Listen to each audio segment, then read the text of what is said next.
You must believe.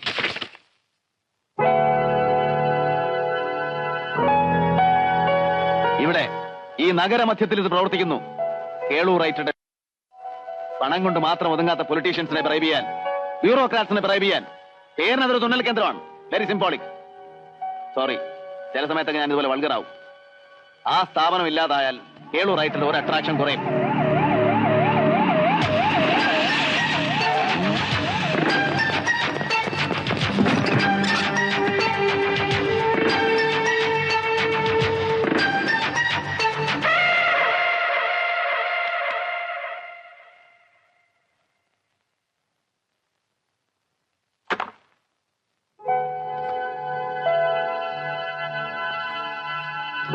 ഇല്ല വിശ്വേട്ടാ, ഇതൊരു cement godown ആണ്.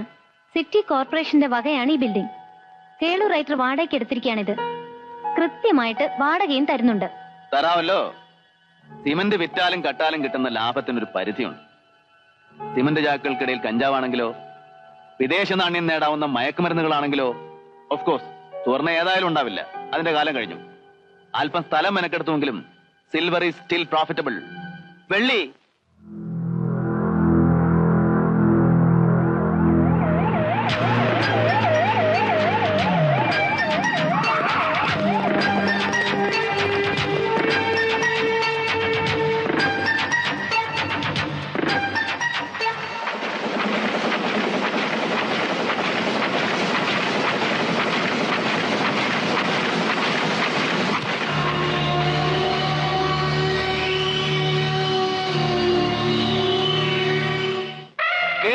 എന്തെങ്കിലും സംഭവിച്ചാൽ മന്ത്രിസഭ കാണുകയല്ലെന്ന് ഇതുവരെ അച്ചടിച്ച ഒരു കോപ്പി പോലും വെളിച്ചം കാണാൻ പാടില്ല.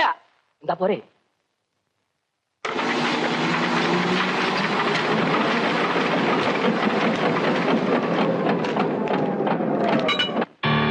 നഗരത്തിൽ പോലീസ് അതിക്രമം. 2 കോടി രൂപയുടെ സിമന്റ് നശിപ്പിച്ചു. അർദ്ധരാത്രിയിൽ നഗരത്തിൽ പോലീസ് വിളയാട്ടം.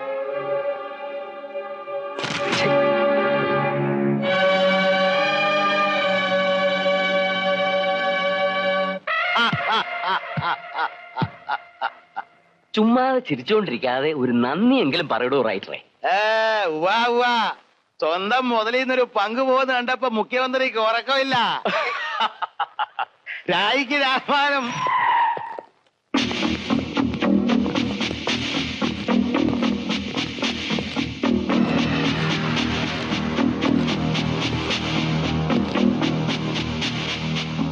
ഹലോ ഹലോ റൈറ്ററെ, ഒന്നും കേൾക്കാൻ വയ്യ. You are under arrest.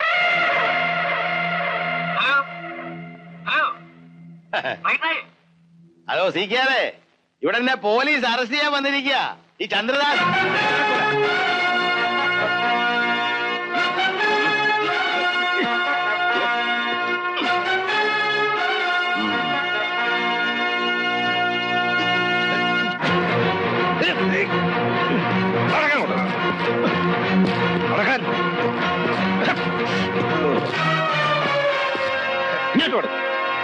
എന്താ ഇത്? എന്ത് പോക്കറ്റിലാണ് ഞാൻ കാണിക്കുന്നത്? ഈ രാജ്യത്തൊരു നിയമമില്ല. ഉണ്ടല്ലോ, അതാണ് ഇയാളെ അറസ്റ്റ് ചെയ്തത്. ആ ഉണ്ട്, കാണട്ടെ. കാണണോ? ഇത് തന്നെ. എന്താണോ വേണ്ടേ? കൈവിടാൻ. വായോട്ട്. അടങ്ങോട്ട്. വണ്ടിയില്ലേ? ആ ഉണ്ട്, 2 എണ്ണം. പക്ഷെ ഡീസൽ ക്ഷാമം. വായിച്ചില്ലേ സ്വന്തം മുഖ്യമന്ത്രിയുടെ പ്രസ്താവന? 2 കിലോമീറ്ററല്ലേ ഉള്ളൂ, നടന്നു പോകാനേ ഉള്ളൂ. ഞെറോ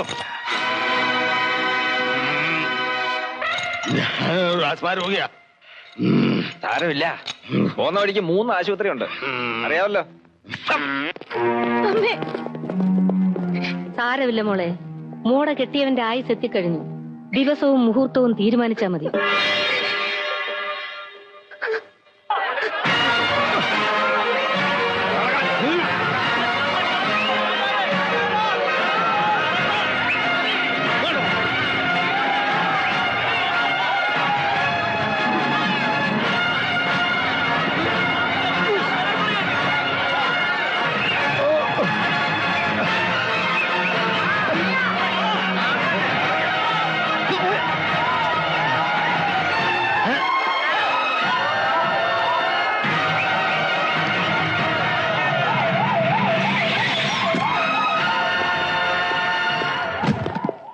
താനെന്താ തെരുവ് നാടകത്തിൽ ഇറങ്ങിയിരിക്കണോ?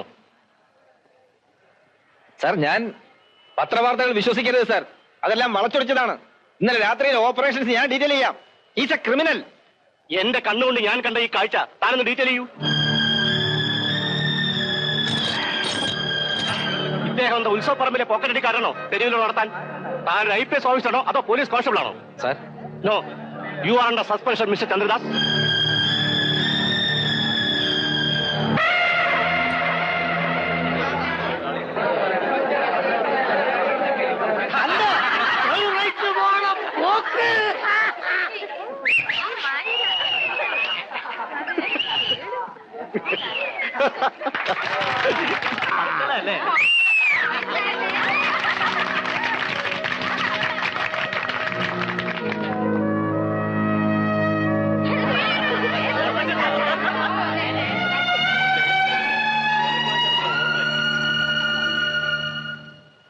താൻ എന്നെ വെച്ചൊരു TV സീരിയൽ എടുക്കായിരുന്നല്ലോ. സാർ, ഞാൻ പറയുന്നത് എന്നെ അവന്മാരുടെ മുമ്പിൽ കോമാളിയാക്കിയിട്ട് താനത് കണ്ട് രസിക്കായിരുന്നല്ലേ? പോലീസുകാരന് ചങ്ങാത്തം കൂടാൻ പറ്റിയവനല്ല കള്ളൻ. സ്നേഹം അഭിനയിച്ച്, ആപത് ബാന്ധവനായി അഭിനയിച്ച്, എന്റെ വീക്ക് പോയിന്റ്സിലെല്ലാം ടച്ച് ചെയ്ത് താനും എന്നെ ചതിക്കായിരുന്നു അല്ലേടോ ചന്തക്കാട് വിശ്വനാഥ? അല്ല, കേളു റൈറ്റർ അത് അർഹിക്കുന്നുണ്ടെങ്കിലും അയാളെ വഴി നടത്തി അവമാനിക്കാൻ ഞാൻ പറഞ്ഞിരുന്നു. സ്വന്തം മനസാക്ഷിയെ വഞ്ചിച്ച്, പാരമ്പര്യത്തെ അവമാനിച്ച്, ഒരു ചാൻ വയറിന് വേണ്ടി കള്ളവാറ്റും കത്തിക്കുതും നടത്തുന്ന പാവപ്പെട്ട ചന്തക്കാട് നിവാസികൾക്ക് കേളു റൈറ്ററുടെ ഓരോ വീഴ്ചയും ഒരു കെട്ടുകാഴ്ച. അവരത് കാണും, എൻജോയ് ചെയ്ത് അട്ടഹസിക്കും, ഞാനടക്കം. സ്വന്തം കുടുംബം തകർന്ന് തൊപ്പിപോയൊരു പോലീസുകാരന് കള്ളക്കടത്തുകാരന്റെ ഫ്ലാഷ് ബാക്ക് കേൾക്കാൻ താല്പര്യമില്ലെന്നറിയാം. ചരിത്രത്തിന്റെ തങ്കത്താളുകൾ പോയിട്ട് കൂറക്കടലാസിലടിച്ച ടിപ്പണിയിൽ പോലും പേര് വരാത്ത ഒരു കൂട്ടം നിസ്വാർത്ഥ സേവകരുടെ പിൻതലമുറയാണ് ഞാനടക്കമുള്ള ഇന്നത്തെ ചന്തക്കാട് വാസികൾ. പകരമൊന്നും ഉടുക്കാനില്ലാത്ത ഉടുതുണികൾ അവർ വിദേശ വസ്ത്ര ബഹിഷ്കരണത്തിന്റെ പേരിൽ സ്വാതന്ത്ര്യ സമര തീച്ചൂടയിലേക്ക് എറിഞ്ഞു. യർവാദ അടക്കമുള്ള ജയിലുകളിൽ ഗാന്ധിജിയോടൊപ്പം തടവ് ശിക്ഷ അനുഭവിച്ചു. ഉപ്പു സത്യാഗ്രഹത്തിന് ഗാന്ധിജി അനുഗമിച്ചു. പക്ഷേ അതേക്കുറിച്ച് ലണ്ടൻ ടൈംസിൽ വന്ന വാർത്താ ചിത്രങ്ങളിലൊന്നും അവരുടെ മുഖങ്ങളുണ്ടായിരുന്നില്ല. ഗാന്ധിസം അവർക്കൊരു ജീവിതചര്യയായിരുന്നു. സ്വാതന്ത്ര്യത്തിന് ശേഷം, കൃത്യമായി പറഞ്ഞാൽ ഗാന്ധിജിയുടെ മരണത്തിന് ശേഷം, പവർ പൊളിറ്റിക്സിന്റെ ലൈം ലൈറ്റിലേക്കൊന്നും വരാതിരുന്ന അവര് ഈ നഗരത്തിന് പുറത്ത് ഒരു മാതൃകാ ഗ്രാമം ഉണ്ടാക്കി. രാഷ്ട്രപിതാവ് വിഭാവനം ചെയ്ത ഒരു സെൽഫ് സഫിഷ്യന്റ് ഗ്രാമപഞ്ചായത്ത്. മദ്യത്തിനും ഹിംസയ്ക്കും ചൂഷണത്തിനും ഒന്നും സ്ഥാനമില്ലാതിരുന്ന ആ ഗ്രാമത്തിലാണ് പാവപ്പെട്ട ഒരു ഹിന്ദി വാദ്യാരായ കുമാരൻ മാസ്റ്ററുടെ മകനായി ഞാൻ ജനിച്ചത്. ആ വീടിന്നില്ല, ആ ഗ്രാമമില്ല. പകരം ഇന്നൊരു കൂറ്റൻ ഫാക്ടറിയാണ് അവിടെ. കാറ്റൊന്ന് മാറി വീശിയാൽ 50% ഷെയർ ചന്ദ്രദാസിന് അവകാശപ്പെട്ടതാണ്. കേളു റൈറ്ററുടെ ലക്ഷ്മി മിൽസ്. അദൃശ്യനായ മറ്റൊരു പാർട്ണർ കൂടിയുണ്ട് ആ സ്ഥാപനത്തിന്, മുഖ്യമന്ത്രി CKR. വനനശീകരണത്തിന്റെ പേര് പറഞ്ഞ് നെഹ്റുവിന്റെ വ്യവസായ നയത്തെ വളച്ചൊടിച്ച് വ്യാഖ്യാനിച്ച് അധികാരത്തിന്റെ അടുത്തെവിടെയുണ്ടായിരുന്ന CKR-ഉം പുത്തൻ പണക്കാരൻ കേളു റൈറ്ററും കൂടി ആ ഗ്രാമവാസികളെ തന്ത്രപൂർവ്വം കുടിയിറക്കി. രാഷ്ട്ര പുനർനിർമ്മാണത്തിന് പുറംതിരിഞ്ഞു നിൽക്കരുതല്ലോ. അവരെതിർപ്പൊന്നും പറയാതെ ഇറങ്ങി. പകരം കിട്ടിയതാണ് ഇന്ന് ചന്തക്കാടെന്ന് വിളിക്കുന്ന ഇട്ടാവട്ടത്തിലുള്ള ചതുപ്പ് നിലം. പേരറ്റു, ജീവിതമാർഗങ്ങൾ അടഞ്ഞു. ഫാക്ടറിയിൽ വാഗ്ദാനം ചെയ്ത തൊഴിൽ കിട്ടിയില്ല. 10,000-ഓളം മനുഷ്യരെങ്ങനെ ജീവിക്കും? അന്ന് മുറയിൽ കുറച്ചുകൂടെ സ്ട്രോങ് ആയതുകൊണ്ടായിരിക്കണം ആരും ക്രിമിനൽസ് ആയില്ല.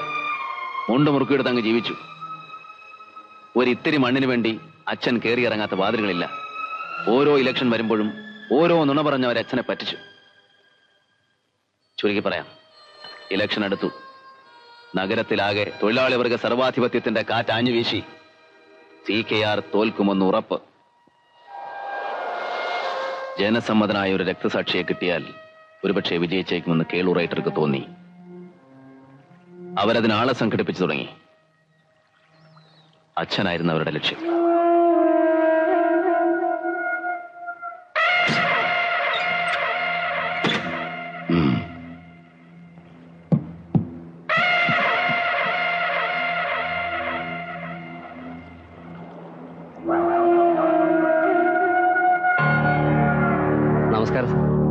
നമസ്കാരം.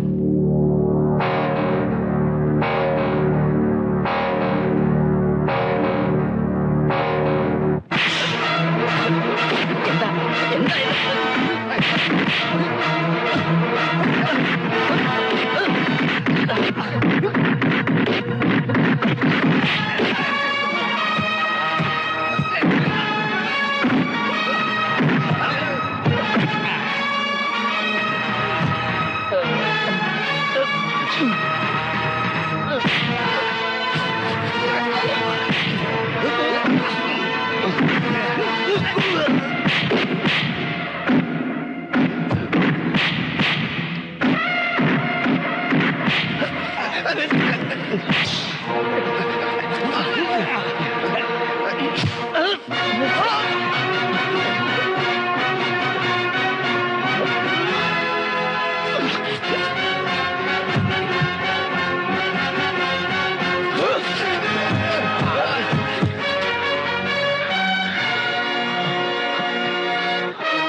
ശിക്ഷ കഴിഞ്ഞ് പുറത്തിറങ്ങുമ്പോൾ നിരപരാധിയായ ഏതൊരു തടവുപുള്ളിയെയും പോലെ എനിക്കും പ്രതികാരദാഹം മാത്രമേ ഉണ്ടായിരുന്നുള്ളൂ. കേളു റൈറ്ററെ കൊല്ലുക.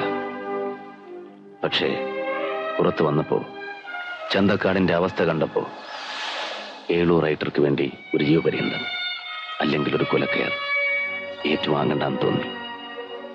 അച്ഛന്റെ സ്വപ്നങ്ങൾക്ക് പ്രസക്തിയില്ലാത്ത കാലം ചന്തക്കാട്ടിലെ എന്റെ സഹജീവികൾ പിടിച്ചുപറിക്കാരും ആയി തീരരുതെന്ന് എനിക്ക് തോന്നി. അവരുടെ പട്ടിണി മാറണം. കയറിക്കിടക്കാനുള്ള അവരുടെ കൂരകൾ ചോർന്നൊലിക്കരുത്. കുടിയിറക്ക് ഭീഷണിയുമായി തൊട്ടതിനും പിടിച്ചതിനുമൊക്കെ വന്ന് വിരട്ടുന്ന ഉദ്യോഗസ്ഥന്മാരെ പേടിക്കരുത്. ഏറെ തെറ്റും ശരിയൊന്നും ആലോചിച്ചില്ല, അങ്ങ് തീരുമാനിച്ചു. കെ വിശ്വനാഥൻ അങ്ങനെ ചന്തക്കാട് വിശ്വനായി. എന്നെ നിങ്ങളുടെ നിയമം ബാധിക്കില്ല. എന്റെ പീനൽ കൂടെ ഞാൻ തീരുമാനിക്കും. പ്രൊഫഷൻ, പെരുമാറ്റച്ചട്ടം, എന്റെ ശിക്ഷാവിധി, ഇതൊന്നും ചോദ്യം ചെയ്യാൻ ഒരുത്തനെ ഞാൻ അനുവദിക്കില്ല. അഥവാ ആരെങ്കിലും ചോദ്യം ചെയ്താൽ ആദ്യം പണ പറഞ്ഞു നോക്കും. കൊണ്ടില്ലെങ്കിൽ അടി കൊടുക്കും. അതും കൊണ്ടില്ലെങ്കിൽ മറ്റൊരു മുറയുണ്ട്. ഇത് മൂന്നും താണ്ടിയവരില്ല ഇതുവരെ.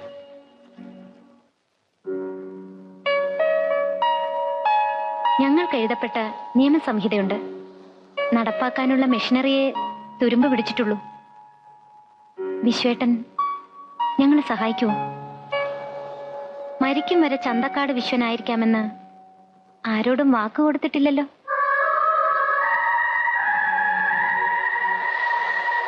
പ്ലീസ്.